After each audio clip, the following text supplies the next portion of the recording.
Pendant 40 ans de ma vie, j'ai cru que prier la Vierge Marie était une hérésie, une idolâtrie qui offensait gravement le Dieu Tout-Puissant. Je n'aurais jamais imaginé que ces mots, que je prononce aujourd'hui les larmes aux yeux, me coûteraient tant de douleur et de repentir. Je m'appelle Samuel Montenegro. Je suis médecin chirurgien avec plus de 30 ans d'expérience à l'hôpital général San Rafael, ici à Mexico. Je viens d'une famille profondément religieuse. Mon père était le célèbre pasteur Eliseo Montenegro, fondateur de l'église évangélique Chemin de la Vérité, une congrégation qui a compté plus de 5000 membres à son apogée. Dès mon plus jeune âge, j'ai été éduqué selon les préceptes bibliques les plus stricts, mémorisant des versets, participant au culte 3 fois par semaine et étant formé avec la ferme conviction que seul Jésus-Christ était notre unique médiateur auprès du Père Céleste. J'ai grandi en écoutant mon père prêcher avec ferveur contre ce qu'il appelait les superstitions catholiques. Je me souviens très bien de ses sermons dominicaux, où il déclarait d'une voix puissante, « Frère, Marie n'était qu'une femme vertueuse, choisie par Dieu pour être le ventre où notre Sauveur s'est formé. Mais l'adorer, la prier, lui demander des faveurs, c'est un péché d'idolâtrie qui mènera vos âmes en enfer éternel. » Ces paroles résonnaient dans mon esprit comme des coups de marteau, s'imprégnant profondément dans mon jeune cœur qui absorbait chaque enseignement comme une éponge. Pendant mes années d'études de médecine, ma foi protestante est restée inébranlable. Je voyais la main de Dieu dans chaque guérison réussie, dans chaque chirurgie parfaitement exécutée, dans chaque vie que nous parvenions à sauver. Je priais avant chaque opération, demandant la sagesse divine et remerciant le Seigneur de me permettre d'être un instrument de guérison. Cependant, lorsque des patients catholiques arrivaient, surtout des femmes âgées avec leur chapelet autour du cou, murmurant des Ave Maria dans les couloirs des urgences, je ressentais un mélange de compassion et de dégoût. De la compassion pour leur foi sincère mais mal dirigée, et du dégoût pour ce que je considérais comme une grave déviation doctrinale. À l'hôpital où je travaille, 85% de nos patients sont des catholiques dévots. Pendant des décennies, j'ai observé comment les familles s'accrochaient à des images de la Vierge de Guadeloupe, comment elles murmuraient des Ave Maria dans les couloirs des urgences, comment les mères désespérées imploraient Notre-Dame de sauver leurs enfants. Je respectais leur angoisse, leur douleur, mais au fond de moi, je pensais, si seulement elles adressaient ces prières directement au Christ, combien plus efficaces elles seraient. Je n'ai jamais été irrespectueux à haute voix. Mon éducation chrétienne m'avait appris l'importance de l'amour du prochain, mais je confesse que dans mon cœur, j'abritais une certaine supériorité spirituelle, croyant que ma doctrine était plus pure, plus biblique, plus juste. Mon épouse Elena, également élevée dans notre église, partageait entièrement mes convictions. Nos 3 enfants ont été éduqués exactement comme je l'ai été, lisant la Bible quotidiennement, assistant fidèlement à tous les services religieux et apprenant que Marie était simplement la mère terrestre de Jésus, rien de plus. Nous étions une famille unie dans la foi, prospère économiquement grâce à Dieu, respectée dans notre communauté évangélique. Et je me sentais béni d'être non seulement un médecin performant, mais aussi un diacre exemplaire dans l'église que mon père avait fondée. Mais Dieu, dans son infinie sagesse et miséricorde, avait des plans très différents pour ma vie. Il était sur le point de me montrer une vérité si puissante, si écrasante, qu'elle allait détruire tous mes schémas religieux et m'obliger à faire face à la réalité d'avoir été terriblement dans l'erreur pendant 40 ans de mon existence. Le mardi 15 octobre de l'année dernière, la plus grande épreuve que j'ai jamais affrontée en tant que médecin et homme de foi est arrivée dans ma vie. Il était 2h30 du matin lorsque mon téléphone a sonné avec cette urgence que seuls connaissent ceux qui travaillent dans les services d'urgence médicale. La voix brisée de mon collègue, le docteur Ramirez, m'a complètement réveillé. « Samuel, il faut que tu viennes immédiatement à l'hôpital. Nous avons un cas très grave, un enfant de 8 ans qui a eu un terrible accident de voiture. Son état est critique, les blessures sont multiples et, franchement, je ne sais pas si nous pourrons le sauver. » Je me suis habillé rapidement, j'ai prié comme je le faisais toujours avant de partir pour une urgence, « Seigneur Jésus, utilise-moi comme ton instrument de guérison. Donne la sagesse à mes mains et la clarté à mon esprit. » Et je me suis dirigé vers l'hôpital avec cette sensation étrange dans la poitrine que nous n'éprouvons que lorsque nous pressentons que quelque chose de transcendant est sur le point de se produire. En arrivant, la scène que j'ai trouvée m'a marqué à jamais. Dans le couloir des soins intensifs, agenouillée sur le sol froid de l'hôpital, se trouvait une femme d'environ 40 ans, les cheveux en désordre, les vêtements tachés de sang et un chapelet dans les mains. Cette femme, que j'ai su plus tard s'appelait Carmen Rodriguez, n'arrêtait pas de prier. Ses lèvres bougeaient constamment, murmurant des mots que je connaissais, mais que j'avais toujours considérés comme de vaines répétitions, « Je vous salue, Marie, pleine de grâce », encore et encore, comme si sa vie dépendait de chaque Ave Maria qu'elle prononçait. Ses yeux étaient rouges d'avoir tant pleuré, mais sa foi irradiait une force que je n'avais jamais vue en 30 ans de médecine. Quand je me suis approché pour obtenir les détails du cas, Carmen a levé les yeux vers moi avec un désespoir qui m'a fendu le cœur. « Docteur, me dit-elle d'une voix tremblante, vous allez opérer mon fils Miguelito, n'est-ce pas? Il est tout ce que j'ai au monde. Son papa nous a abandonnés quand il avait 3 ans et depuis, nous nous sommes battus seuls. S'il vous plaît, docteur, sauvez mon enfant. Je fais confiance à Dieu. Je fais confiance à la très sainte Vierge, qu'elle fera le miracle. » Pour la première fois de ma carrière médicale, les mots se sont coincés dans ma gorge. D'habitude, je disais aux familles, faites confiance à Dieu, il est aux commandes. Mais cette fois, quelque chose m'a empêché de prononcer ma phrase habituelle. Peut-être était-ce l'intensité de sa foi, peut-être était-ce de voir comment ses doigts caressaient chaque grain du chapelet comme si c'était sa connexion directe avec le ciel. Ou peut-être était-ce qu'au plus profond de mon cœur, une toute petite voix me chuchota, et si elle avait raison. Les examens médicaux du petit Miguel étaient dévastateurs. Traumatisme crânio-encéphalique sévère, hémorragie interne massive, fractures multiples des côtes avec perforation pulmonaire et, le plus grave, un caillot de sang pressant directement sur le tronc cérébral. En termes médicaux, ses chances de survie étaient inférieures à 5%. En termes humains, c'était pratiquement un miracle s'il parvenait à passer les 6 heures suivantes en vie. Pendant que je passais en revue les dossiers et préparais le plan chirurgical, je ne pouvais m'empêcher d'observer Carmen. 3 heures s'étaient déjà écoulées depuis l'accident et elle n'avait pas cessé de prier un seul instant. D'autres familles catholiques présentes à l'hôpital s'étaient approchées d'elle, formant un cercle de prière qui résonnait doucement dans tout le couloir. Sainte Marie, Mère de Dieu, priez pour nous, pauvres pécheurs, maintenant et à l'heure de notre mort. C'était comme si elles avaient transformé ce couloir froid et stérile en une chapelle pleine de foi. Je dois vous confesser quelque chose qui me fait profondément honte. À ce moment-là, alors que j'observais cette démonstration de foi catholique, mon esprit protestant commença à porter des jugements spirituels.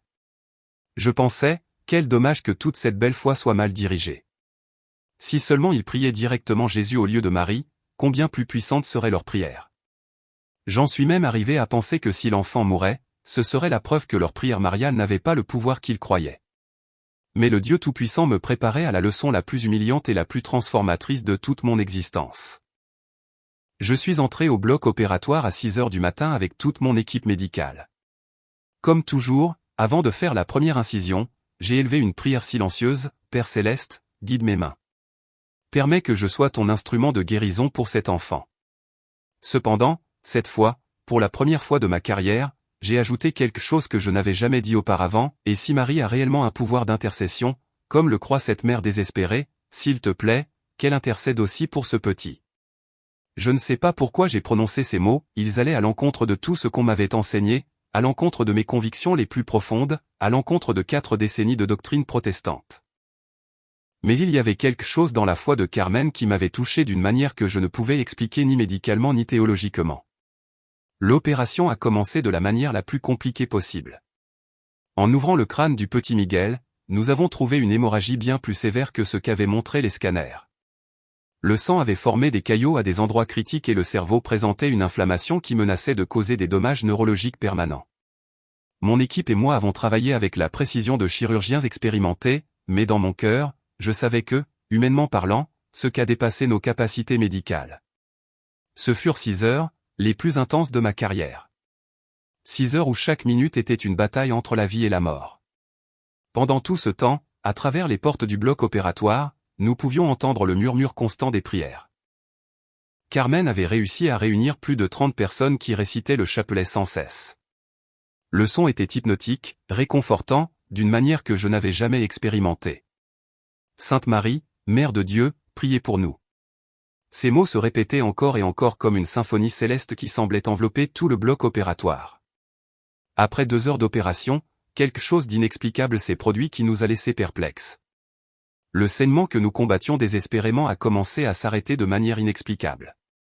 Les caillots qui obstruaient des vaisseaux sanguins critiques ont commencé à se dissoudre d'eux-mêmes. L'inflammation cérébrale, qui selon tous les manuels médicaux aurait dû augmenter pendant la chirurgie, a commencé à diminuer sous nos yeux incrédules. Mon infirmière en chef, une femme catholique dévote appelée Esperanza, m'a murmuré à l'oreille, Docteur Montenegro, c'est un miracle. La très sainte Vierge est ici avec nous. Moi, tout en restant sur ma position sceptique mais scientifique, j'ai répondu, Esperanza, ce sont les médicaments et nos techniques chirurgicales qui fonctionnent. Mais au fond de moi, une partie de mon être commençait à se demander si tout ce que je voyais avait réellement une explication purement médicale. À la 4e heure, alors que nous travaillions à la réparation des poumons perforés, quelque chose qui m'a marqué à jamais est arrivé. Soudain, sans aucune explication médicale logique, les signes vitaux de Miguel se sont complètement stabilisés. Sa tension artérielle, qui avait dangereusement fluctué, est redevenue normale. Son rythme cardiaque est devenu fort et régulier. Sa saturation en oxygène a atteint des niveaux optimaux. C'était comme si une force invisible avait pris le contrôle de son petit corps et le guérissait de l'intérieur. Mes collègues et moi nous sommes regardés avec étonnement. Le docteur Ramirez, qui a plus de 20 ans d'expérience en neurochirurgie, m'a dit quelque chose que je n'oublierai jamais, Samuel, en toutes mes années de médecine, je n'ai jamais vu une récupération aussi rapide et complète pendant une chirurgie. Cela défie toute logique médicale. Et il avait raison, ce que nous étions en train de voir ne pouvait s'expliquer par aucune connaissance scientifique acquise au cours de nos carrières professionnelles. Mais le plus frappant restait à venir. Lorsque nous avons finalement terminé l'opération et conduit Miguel aux soins intensifs, Carmen s'est approchée en courant, les larmes aux yeux, « Docteur, je sais que mon fils va bien. » Pendant toute l'opération, la Vierge Marie m'est apparue ici dans le couloir. Elle m'a dit de ne pas m'inquiéter, qu'elle prenait soin de mon Miguelito, qu'elle avait entendu mes prières et celles de tous ceux qui prient ici. Mon esprit rationnel a immédiatement catalogué ces paroles comme des hallucinations causées par le stress et le manque de sommeil. Mais quelque chose au fond de mon cœur, quelque chose que je ne pouvais pas contrôler avec ma logique protestante, me murmurait que peut-être, juste peut-être, cette femme avait vécu quelque chose de surnaturel, quelque chose que mes livres de médecine ne pourraient jamais expliquer, mais que mon âme commençait à reconnaître comme authentiquement divin. Les 3 jours suivants furent les plus confus et angoissants de toute ma vie spirituelle. Miguel se remettait d'une manière qui défiait tous les protocoles médicaux connus. Un enfant arrivé avec un traumatisme crânio-encéphalique sévère, avec moins de 5% de chances de survie, montrait des signes neurologiques complètement normaux. Ses réflexes répondaient parfaitement, il n'y avait aucun signe de lésion cérébrale et son corps guérissait à une vitesse que mes collègues et moi avons cataloguée comme médicalement impossible. Mais ce qui me perturbait le plus n'était pas sa récupération physique, mais les choses que Miguel commença à dire lorsqu'il recouvra pleinement conscience. Le mercredi matin, quand je suis entré pour vérifier ses signes vitaux, ses premiers mots m'ont glacé, « Docteur, vous connaissez la jolie dame qui est restée avec moi tout le temps pendant mon opération ?» Je lui ai demandé ce qu'il voulait dire, pensant qu'il avait peut-être confondu une des infirmières avec un souvenir déformé par l'anesthésie. Mais Miguel, avec l'innocence et la clarté que seuls les enfants de 8 ans possèdent, me décrivit quelque chose qui me fit dresser les cheveux sur la tête, c'était une très belle femme, docteur. Elle avait une très jolie robe bleue avec des étoiles dorées et dans ses mains, elle tenait de très belles roses rouges. Elle m'a dit de ne pas avoir peur, qu'elle allait prendre soin de moi, que ma petite maman priait beaucoup pour moi. Je restais paralysé. Miguel venait de décrire exactement l'image traditionnelle de la Vierge de Guadalupe, le manteau bleu étoilé, les roses rouges. Mais cet enfant avait été inconscient pendant toute l'opération sous anesthésie générale. Il n'y avait aucun moyen médical qu'il ait pu voir, entendre ou percevoir absolument rien de ce qui se passait autour de lui. « Qu'est-ce que cette dame t'a dit d'autre ?» lui demandai-je d'une voix tremblante, essayant de maintenir mon calme professionnel. Miguel sourit avec cette pureté angélique des enfants et continua, « Elle m'a dit qu'elle était la maman de Jésus, que beaucoup de gens la prient parce qu'elle parle à son fils quand les gens ont besoin d'aide. Elle m'a aussi dit quelque chose de bizarre, docteur. » « Quoi donc, mon enfant ?» Elle m'a dit qu'il y avait un très bon docteur qui ne croyait pas en elle, mais qu'il allait bientôt comprendre qu'elle aime aussi tous les enfants de Dieu. Mes genoux faillirent plier. Les paroles de cet enfant innocent me transpercèrent l'âme comme des épées. Comment pouvait-il savoir que j'étais protestant? Comment pouvait-il savoir mes doutes concernant l'intercession mariale? Comment un enfant de 8 ans, qui venait de se réveiller d'une chirurgie cérébrale complexe, pouvait-il avoir connaissance de choses si spécifiques et personnelles? Cette nuit-là, je ne pus dormir. Pour la première fois en 4 décennies, je commençais à remettre sérieusement en question tout ce que j'avais cru au sujet de Marie. Je me levai du lit et cherchai ma Bible, cette même Bible que mon père m'avait offerte à mes 15 ans. Je commençai à lire les passages concernant Marie avec des yeux complètement nouveaux. « Le Seigneur est avec toi, lui dit l'ange Gabriel. Bienheureuse es-tu entre toutes les femmes. toutes les générations me diront bienheureuse. Pour la première fois de ma vie, je réfléchis réellement à la grandeur de ce que signifiait être la mère du Sauveur du monde. Ce n'était pas n'importe quelle femme, comme on me l'avait appris. C'était la femme que le Dieu Très-Haut avait choisie parmi toutes les femmes de l'histoire pour être le Saint sacré où son Fils s'incarnerait. C'était la femme qui avait dit, « Qu'il me soit fait selon ta parole », sans connaître pleinement les conséquences de cette obéissance. C'était la femme qui avait été au pied de la croix, souffrant comme seule une mère peut souffrir en voyant mourir son fils. Le jeudi matin, j'arrivais à l'hôpital avec un fardeau émotionnel que je n'avais jamais ressenti. Ma fierté protestante luttait contre une révélation qui se frayait un chemin dans mon cœur comme une eau qui rompt une digue. Lorsque j'entrai dans la chambre de Miguel, Carmen était là comme toujours, son chapelet à la main, mais cette fois ses prières étaient d'action de grâce au lieu de supplication. Docteur Montenegro, je ne sais pas comment vous remercier pour tout ce que vous avez fait pour mon fils, mais surtout, je ne sais pas comment remercier la très sainte Vierge pour le miracle qu'elle a accompli. Moi, essayant de maintenir ma contenance médicale, je lui répondis, Carmen, je suis content que Miguel se rétablisse si bien, mais nous devons en attribuer le mérite aux traitements médicaux et à la force naturelle de son organisme. Mais Carmen me regarda avec cette sagesse simple que possèdent les personnes d'une foi profonde et me dit quelque chose qui restera gravé dans ma mémoire à jamais, docteur, vous êtes un homme très intelligent, vous avez étudié de nombreuses années, vous savez beaucoup de choses en médecine, mais il y a des choses que la science ne peut expliquer. Il y a des miracles qui ne peuvent venir que du ciel. Et la Mère de Dieu, la Vierge Marie, a intercédé pour mon fils parce qu'elle connaît le cœur d'une mère désespérée. À ce moment-là, pour la première fois de ma vie d'adulte, je sentis que les larmes menaçaient de jaillir de mes yeux en public. Il y avait quelque chose dans les paroles de cette femme humble, quelque chose dans le rétablissement inexplicable de son fils, quelque chose dans les visions détaillées de Miguel, qui démolissait systématiquement toute la structure théologique sur laquelle j'avais bâti mon identité religieuse. Ce même après-midi, quelque chose d'extraordinaire s'est produit qui a changé ma vie pour toujours. J'étais en train de revoir les dossiers médicaux de Miguel dans mon bureau quand, soudain, j'ai senti une présence dans la pièce. Ce n'était pas quelque chose que je pouvais expliquer scientifiquement, mais c'était aussi réel que l'air que je respirais. Une paix profonde, inexplicable, a complètement rempli mon cœur. Et puis j'ai entendu une voix, ce n'était pas une voix audible comme celle que nous entendons avec nos oreilles physiques, mais une voix qui résonnait directement dans mon âme, plus claire et plus réelle que n'importe quel son que j'avais jamais expérimenté. C'était la voix d'une femme pleine d'amour maternel, d'une tendresse infinie et d'une autorité spirituelle qui me fit tomber à genoux instantanément. Mon fils, me dit cette voix céleste, pendant de nombreuses années, tu as fidèlement servi mon fils Jésus et il est content de toi, mais tu as fermé ton cœur à la vérité me concernant. Je ne suis pas une rivale de Jésus, je suis sa mère. Je ne lui enlève pas sa gloire, je conduis les âmes vers lui. Quand des mères désespérées comme Carmen me prient, je porte ces prières directement au cœur de mon fils, car une mère intercède toujours pour les enfants qu'elle aime. Mes larmes commencèrent à couler comme des torrents. 40 ans de doctrine protestante, 40 ans de résistance, 40 ans de fierté religieuse, s'écroulèrent en quelques secondes. Je compris à ce moment-là que j'avais lutté contre une belle vérité, et non contre une hérésie. Marie n'était pas la concurrence de Jésus, elle était sa collaboratrice parfaite dans le plan du salut. Pardon, mère, réussis-je à murmurer entre les sanglots.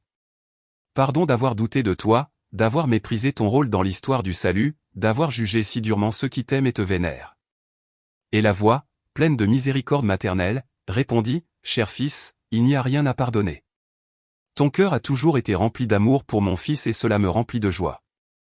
Maintenant tu comprendras qu'aimer Jésus et m'aimer ne sont pas des choses opposées, mais complémentaires. À cet instant de révélation sublime, je compris pourquoi des millions de catholiques à travers l'histoire avaient trouvé consolation dans l'intercession de Marie. Je compris pourquoi des mères comme Carmen couraient vers elle dans les moments de désespoir. Je compris que la femme qui avait dit « Qu'il me soit fait selon ta parole », continuait à dire oui à Dieu chaque fois qu'elle intercédait pour nous auprès de son Fils. Très sainte mère, lui dis-je avec une humilité que je n'avais jamais ressentie, apprends-moi à t'aimer comme t'aime Carmen et tant de fidèles catholiques. Apprends-moi le vrai chemin vers ton Fils. Sa réponse me remplit d'une paix qui dépassait toute compréhension, va dire à Miguel qu'il sera très bientôt complètement guéri, car je l'ai promis à sa mère. Et toi, docteur, tu seras mon instrument pour que beaucoup d'âmes protestantes comprennent la vérité sur mon rôle de mère de l'Église. Quand la présence s'évanouit, je restai sur le sol de mon bureau pendant plus d'1 heure, pleurant comme un enfant, mais non de tristesse, mais d'une joie inexplicable. J'avais trouvé une dimension de ma foi que je ne savais pas qu'elle existait. J'avais découvert que d'être dévot de Marie ne diminuait pas mon amour pour Jésus, mais le magnifiait de manière surnaturelle. Immédiatement, je cherchais Carmen. Je la trouvai dans la chapelle de l'hôpital, où il y avait un petit autel avec une image de la Vierge de Guadalupe. Elle récitait son chapelet comme toujours, mais cette fois, je ne ressentais ni jugement ni supériorité, mais une profonde admiration pour sa foi inébranlable. « Carmen », lui dis-je d'une voix brisée par l'émotion, « j'ai besoin de vous demander pardon. » Elle me regarda étonnée et me demanda, « Pourquoi ?» « Parce que pendant tous ces jours, pendant que vous priez avec tant de foi la Vierge Marie, je jugeais intérieurement vos prières, pensant qu'elles étaient mal dirigées. Maintenant, je sais que j'avais complètement tort. » Carmen, avec cette sagesse simple des humbles, me prit les mains et me dit, « Docteur Montenegro, la très sainte Vierge m'a dit que vous alliez comprendre. Elle m'a dit qu'elle avait des plans très spéciaux pour vous, qu'elle allait utiliser votre témoignage pour toucher de nombreux cœurs protestants qui sont fermés à son amour maternel. » À ce moment-là, j'ai compris que tout avait été orchestré divinement. L'accident de Miguel, sa guérison miraculeuse, ses visions détaillées de la Vierge, ma crise spirituelle, l'apparition dans mon bureau, tout faisait partie d'un plan parfait pour ouvrir mon cœur à une vérité que j'avais résistée pendant 4 décennies. Ce soir-là, je suis rentré chez moi comme un homme complètement transformé. Mon épouse Elena a immédiatement remarqué le changement sur mon visage. « Samuel, qu'est-ce qui t'est arrivé? Tu as l'air différent, comme si tu avais vu un ange. » Et je lui ai répondu avec des larmes de joie, « Mon amour, je crois que j'ai vu quelque chose de bien mieux qu'un ange. Je crois que j'ai rencontré la mère de notre Sauveur. » Frère qui m'écoutait en ce moment, 8 mois se sont déjà écoulés depuis ce jour qui a changé ma vie pour toujours, et Miguel Rodriguez est aujourd'hui un enfant complètement guéri. Les médecins spécialistes qui ont examiné son cas l'ont officiellement classé comme une récupération médicalement inexplicable. Mais je sais exactement ce qui l'a guéri. Ce fut l'intercession puissante de la très sainte Vierge Marie, qui a écouté les prières désespérées d'une mère qui n'a jamais cessé d'avoir la foi. Ma transformation spirituelle a été radicale et magnifique. Avec mon épouse Elena et mes 3 enfants, nous avons commencé à fréquenter la paroisse de Notre-Dame de Guadalupe. Nous avons appris le chapelet, nous avons découvert la beauté des neuvaines mariales et chaque jour nous comprenons plus profondément pourquoi des millions de catholiques dans le monde entier trouvent en Marie le chemin le plus direct vers son Fils Jésus. Mais laissez-moi vous raconter quelque chose d'encore plus extraordinaire. La prophétie que la très sainte Vierge m'a donnée est en train de s'accomplir de manière surprenante. En ces 8 mois, j'ai eu l'occasion de partager mon témoignage dans 12 églises protestantes différentes. Je ne le fais pas pour créer la division ou la controverse, mais pour jeter des ponts d'amour et de compréhension entre frères chrétiens qui aiment le même Sauveur. Beaucoup de pasteurs évangéliques, en écoutant mon histoire médicale documentée et mon expérience spirituelle authentique, ont commencé à reconsidérer leur position sur l'intercession mariale. 3 pasteurs de congrégations importantes m'ont déjà confessé en privé qu'ils étudiaient sérieusement la tradition catholique concernant Marie. L'un d'eux, le pasteur Marcos Hernandez de l'église Emmanuel, m'a dit, « Samuel, si la mère de Jésus a réellement ce pouvoir d'intercession que tu décris, alors nous avons privé nos fidèles d'une immense bénédiction spirituelle. » Carmen Rodriguez est devenue une sœur spirituelle pour ma famille et moi. Chaque mois, le 15, nous nous réunissons pour réciter un chapelet de remerciement pour le miracle de Miguel. Elle m'a enseigné de belles dévotions mariales que je n'avais jamais connues dans ma formation protestante, la consécration totale à Marie, le scapulaire du Carmel, la prière des premiers samedis. Mon cœur a découvert des richesses spirituelles qui étaient devant moi pendant 40 ans, mais que ma fierté religieuse m'a empêché de voir. Le petit Miguel, maintenant âgé de 9 ans, est devenu mon plus puissant maître spirituel. Chaque fois que je le vois à l'hôpital pour ses bilans médicaux, il me raconte de nouvelles choses que la jolie dame continue de lui dire dans ses prières. Il y a un mois, il m'a dit quelque chose qui m'a ému, « Docteur Samuel, la Vierge Marie m'a dit que vous allez écrire un livre sur ce qui vous est arrivé et que ce livre aidera beaucoup de protestants à ne plus avoir peur de l'aimer, elle aussi. » Et effectivement, j'écris ce livre. Il s'intitulera « Du préjugé à l'amour, comment un médecin protestant a découvert la mère de Jésus ». Je veux que ce soit un témoignage qui aide à briser les murs d'incompréhension qui, pendant des siècles, ont séparé les chrétiens catholiques des protestants sur le thème marial. Mon message pour vous tous qui m'écoutez est très clair. N'ayez pas peur d'ouvrir vos cœurs à la très sainte Vierge Marie. Elle n'est pas la rivale de Jésus. Elle est sa collaboratrice parfaite.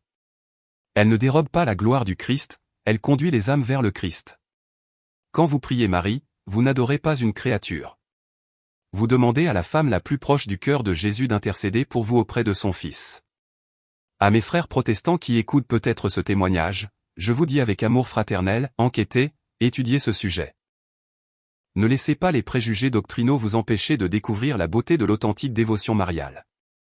J'ai résisté pendant 40 ans à une belle vérité par fierté religieuse. Ne commettez pas la même erreur que moi. Et à mes frères catholiques, je vous dis, ne cessez jamais de réciter le chapelet. Ne cessez jamais de faire confiance à l'intercession de votre Mère Céleste. Carmen Rodriguez m'a appris que lorsqu'une mère catholique s'accroche à son chapelet avec une foi inébranlable, elle peut remuer ciel et terre. Sa foi simple a accompli ce que toute ma science médicale n'a pas pu faire, sauver complètement son fils. Je termine ce témoignage avec les mêmes mots que Miguel m'a dit la semaine dernière lorsque je lui ai demandé quel message il voulait envoyer aux personnes qui écouteraient notre histoire. Docteur Samuel, dites-leur que la Vierge Marie les aime beaucoup, qu'elle attend qu'ils lui parlent, qu'il n'ait pas honte de lui demander de l'aide, car elle dit toujours oui à son Fils Jésus quand il lui demande de nous aider. Que la très sainte Vierge Marie, Mère de Dieu et notre Mère, vous bénisse abondamment, que son manteau sacré vous couvre et vous protège, et que sa puissante intercession vous conduise toujours plus près du Sacré-Cœur de son Fils Jésus. Ainsi soit-il et ainsi sera-t-il. Amen. Maintenant, je veux te parler, à toi qui es là, de l'autre côté de l'écran. Chers frères, chères sœurs dans la foi. Je sais qu'en écoutant le témoignage du docteur Samuel, quelque chose a bougé dans ton cœur. Peut-être as-tu aussi vécu des moments de désespoir où il ne te restait qu'à t'accrocher à ton chapelet, murmurant des Ave Maria les larmes aux yeux. Peut-être as-tu été témoin de miracles inexplicables lorsque tu as invoqué le nom de Notre-Dame. Ou peut-être, comme le docteur Montenegro, as-tu eu des doutes sur le pouvoir d'intercession de la très sainte Vierge. Quelle que soit ton expérience, je veux que tu saches que tu n'es pas seul sur ce chemin de foi. Ce témoignage nous rappelle que Marie n'abandonne jamais ses enfants. Quand des mères désespérées comme Carmen courent vers elle avec une foi inébranlable, des miracles se produisent qui défient toute logique humaine. La Vierge de Guadalupe, Notre-Dame du Carmel, la Vierge du Rosaire, elle a 1000 noms parce qu'elle a 1000 façons de montrer son amour maternel. Si ce témoignage a touché ton âme, je t'invite à t'abonner à notre chaîne pour recevoir plus d'histoires de foi qui renforceront ton cœur. Active la clochette pour ne manquer aucun miracle que nous partagerons avec toi. Et maintenant dis-moi, as-tu toi aussi expérimenté le pouvoir d'intercession de la très sainte Vierge Marie dans ta vie? Raconte-nous ton témoignage en commentaire, aussi petit qu'il puisse paraître. Je veux lire chacune de vos histoires de foi. Si toi aussi tu as confiance dans la puissante intercession de la très sainte Vierge, commente maintenant, Amen. J'ai confiance. Ton témoignage et ta déclaration de foi peuvent être la bénédiction qu'un autre frère a besoin de voir aujourd'hui.